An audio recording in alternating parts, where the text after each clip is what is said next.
एक बार पुनः हमारा जय हिंद सभी बच्चों को। और आप देख रहे हैं कृष्णा स्टडी पॉइंट। आज आप लोगों को स्थिर वैद्युतिकी का जो पहला लेसन है, वैद्युत आवेश और कूलाम का नियम, तो उससे रिलेटेड कुछ बहुविकल्पी प्रश्नों को आपको बताएंगे और हर क्वेश्चन का आपको सॉल्यूशन मिलेगा। हर क्वेश्चन को सॉल्व करके आपको बताया जाएगा और कोई भी इसमें जो आपको प्रॉब्लम क्रिएट हो रही है तो आप तुरंत हमें बताएं। और हमारे चैनल में जो पहली बार विजिट कर रहे हैं तो सब्सक्राइब करना ना भूलें। देखिए, आपको पहले क्वेश्चन पर हम ले चलते हैं। तो पहला क्वेश्चन आपका है कि 8 कूलाम ऋण आवेश में उपस्थित इलेक्ट्रॉनों की संख्या। इलेक्ट्रॉनों की संख्या का जहाँ बात करने लगे तो आप समझ लीजिए वहाँ पर n आपको ज्ञात करना है। तो स्मॉल n बराबर आपको फाइंड करना है। आपका देखिए यहाँ पर Q बराबर दिया गया है 8 कूलाम और E बराबर आप जानते ही हो 1.6 × 10⁻⁻19 कूलाम होता है। अब आपको Q बराबर फार्मूला आप जानते ही हो, Q बराबर NE होता है, आपको बताया गया था। तो यहाँ पर n फाइंड करना है तो n बराबर हो जाएगा Q/E। चलो मान रख लेते हैं। तो n बराबर Q का मान है 8 कूलाम और E की वैल्यू है 1.6 × 10⁻⁻19 जो एक नेतांक है, जो फिक्स वैल्यू है इसकी। C से C आपका कट जाएगा, ये पॉइंट हटाएंगे, पॉइंट के बाद एक नंबर, तो यहाँ पर 0 हो जाएगा। 16 पंचे आपका 80 हो जाएगा, 5 बार लगा। ये पावर आपकी माइनस में है, ऊपर जाएगी तो प्लस में हो जाएगी। तो n बराबर हो जाएगा आपका 5 × 10 की पावर, जो माइनस की नीचे है तो ऊपर जाएगी, प्लस की हो जाएगी तो 19। देखिए आपका ये पहला वाला जो है, तो पहला ऑप्शन आपका 5 × 10 की पावर 19 है, जो आपका सही है। अब दूसरे क्वेश्चन की बात करते हैं। तो दूसरे क्वेश्चन में आप देखेंगे कि एक निश्चित दूरी r पर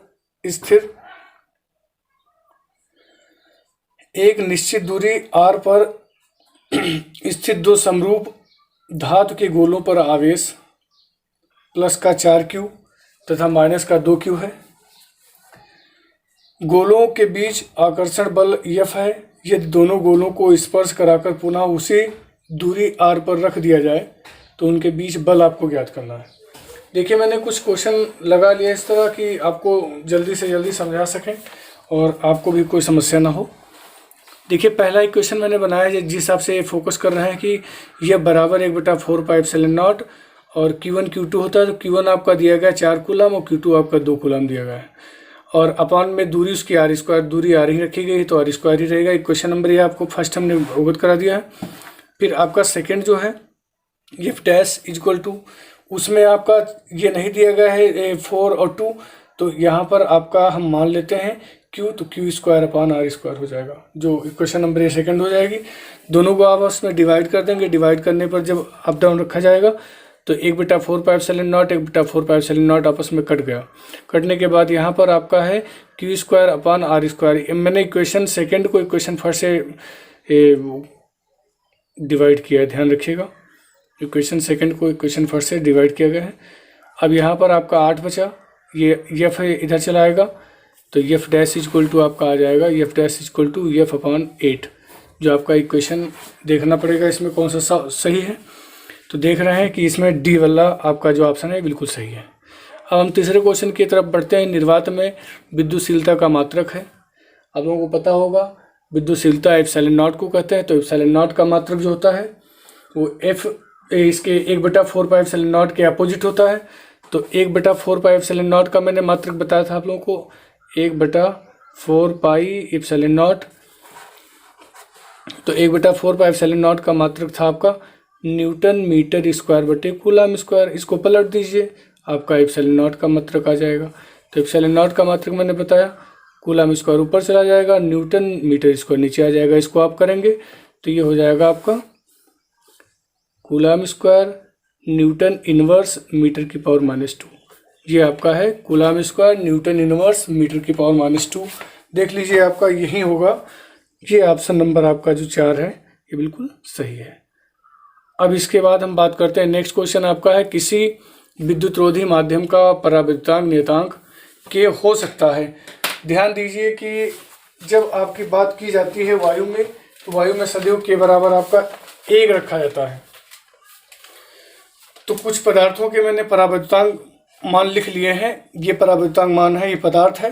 जैसे एबेनॉइड, तो एबेनॉइड का होता है 2.8, कांच का होता है 5.1, एम्बर का होता है 2.8, अब्रक का होता है 5.9, मोम का होता है 2.15, वायु का होता है 1.0, मिट्टी के तेल का होता है 2.0 और पानी का होता है 81.0। अब इसमें देख लीजिए कोई मान आपको 0 के समथिंग तो है नहीं। इसका मतलब इसमें आप नेगेटिविटी नहीं पा सकते, मतलब माइनस में कोई मान नहीं हो सकता, ना शून्य हो सकता है और ना ही आपका 0 के समथिंग हो सकता है। तो इसमें आपका ये पहला वाला तो हो नहीं सकता है, दूसरा वाला भी 0 से स्टार्टिंग ये नहीं है, ये माइनस में ये तो बिल्कुल ही नहीं है। तो आपका ये डी वाला आपका बिल्कुल करेक्ट है। अब नेक्स्ट क्वेश्चन की बात करते हैं। 5वां क्वेश्चन दिया गया है, +1 माइक्रो कूलाम तथा +4 माइक्रो कूलाम के 2 आवेश एक दूसरे से कुछ दूरी पर वायु में स्थित हैं। वायु मतलब निर्वात की बात की जा सकती है, तो उन पर लगने वाले बलों का अनुपात। तो यहाँ पर बलों का जब अनुपात निकाला जाएगा तो इसमें आपको ध्यान देना पड़ेगा। देख लीजिए, पहला दिया गया है 1 माइक्रो कूलाम, दूसरा दिया गया है 4 माइक्रो कूलाम। तो यहाँ पर आपका Q1 बराबर आपका हो जाएगा, Q1 बराबर 1 माइक्रो कूलाम और Q2 बराबर हो जाएगा 4 माइक्रो कूलाम। माइक्रो का मतलब आप लोग समझते ही हो, माइक्रो का मतलब होता है 10⁻⁶। 1 माइक्रो कूलाम बराबर होता है 10⁻⁶ कूलाम। तो अब यहाँ पर यह बराबर आपका फार्मूला तो जानते ही हो आप लोग। तो यह बराबर 1/4 पाई एप्सिलॉन नॉट और Q1 Q2, तो Q1 आपका 1 माइक्रो कूलाम और Q2 है आपका 4 माइक्रो कूलाम बटे दूरी आपकी r² ही रहेगी। नेक्स्ट आपका इसी तरह लिख लेंगे दूसरा वाला, तो दोनों के अनुपात रख लिए जाएंगे। देखिए दोनों के जो अनुपात हैं जब रखे जाएंगे इसके,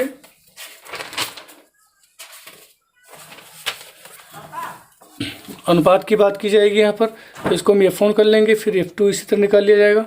तो 1/4 पाई एप्सिलॉन नॉट, दूरी आपकी सेम है तो बिल्कुल इक्वेशन आपकी सेम बनेगी, 1 micro coulomb into 4 micro coulomb और अपान r²। ये इक्वेशन फर्स्ट ऊपर वाली थी, ये सेकंड इक्वेशन हो गई। अब दोनों इक्वेशनों को हम क्या करेंगे, आपस में डिवाइड कर देंगे, चाहे ऊपर वाली को फर्स्ट से, मतलब फर्स्ट को सेकंड से या सेकंड को फर्स्ट से। तो मैं फर्स्ट को सेकंड से डिवाइड कर देता हूँ। डिवाइड करने पर आपका जो है तो F1 अपान F2 आ जाएगा। F1 का वैल्यू आपका 1/4 पाई एप्सिलॉन नॉट और 1 micro coulomb into 4 micro coulomb बटे r²। दूसरे का भी इसी तरह है, 1/4 पाई एप्सिलॉन नॉट और 1 micro coulomb into 4 micro coulomb upon r²। Same में कट जाएंगे तो इसका रेशियो आ जाएगा 1:1। तो इसमें देखिए आपका जो तीसरा वाला इक्वेशन है, मतलब तीसरा वाला ऑप्शन वो बिल्कुल सही है। नेक्स्ट क्वेश्चन पे चलते हैं। धन आवेशित वस्तुओं में है, तो हमेशा ध्यान रखिएगा जो धन आवेशित वस्तुएं होती हैं तो उसमें आपके प्रोटॉनों की अधिकता होती है और इलेक्ट्रॉनों की कमी होती है। तो आपका ऑप्शन नंबर सी जो है उसमें इलेक्ट्रॉनों की कमी की बात की गई, हमेशा ध्यान रखिएगा। जहाँ धन आवेशित वस्तुओं में हमेशा इलेक्ट्रॉनों की कमी रहती है, तो ये इक्वेशन आपकी सी जो है बिल्कुल सही। अगला है, यदि किसी विलगित वस्तु में या वस्तु से एक इलेक्ट्रॉन निकाल दिया जाए तो उस वस्तु पर कुल आवेश रह जाएगा। तो कुल आवेश रह जाने की बात यहाँ पर की गई है। तो सबसे पहले आप देखेंगे कि कोई वस्तु हो तो जितने उसमें इलेक्ट्रॉन होते हैं उतने ही प्रोटॉन पाए जाते हैं। तो जितने इलेक्ट्रॉनों की संख्या होती है उतने ही प्रोटॉनों की संख्या पाई जाती है। इसका मतलब जो आपके इलेक्ट्रॉन निकाल लिए जाएंगे तो उतने ही आपके प्लस में इलेक्ट्रॉन का आवेश बचेगा, उसका प्रोटॉन का आवेश बचेगा। तो प्रोटॉन का आवेश आपको तो पता है, प्लस का 1.6 × 10⁻⁻19 कूलाम। तो आपका जो ऑप्शन नंबर सी है वो बिल्कुल आपका राइट है, प्लस का 1.6 × 10⁻⁻19 कूलाम, ये आपका बिल्कुल राइट है। फिर अगले की बात की जा रही है कि दो समरूप